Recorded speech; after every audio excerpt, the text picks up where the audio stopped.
নিজের মতো করে বাঁচতে শেখো। কারো কাছে তুমি নগণ্য, কারো কাছে তুমি জঘন্য, আবার কারো কাছে তুমি তার সবটাই তুমি। সত্যি কি জানো, গাধার নাম যদি গোড়াও রাখা হয় তাহলে কিন্তু সে গোড়া হয়ে যায় না, গাধা গাধাই থাকে। কারো জাজমেন্টে তোমার এতটুকুও মূল্য কমবে না। আলুর ব্যাপারই তো আর সোনা চিনবে না। তুমি ন্যাকা, তুমি বোকা, তুমি রাগী, তুমি অহংকারী, আসলের কোনোটাই তুমি নয়।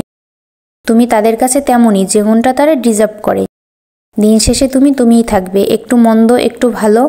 যদি পুরোটাই ভালো হতে চাও তাহলে দেখবে দিন শেষে সবাই ভালো আছে, শুধু তুমিই ভালো নেই।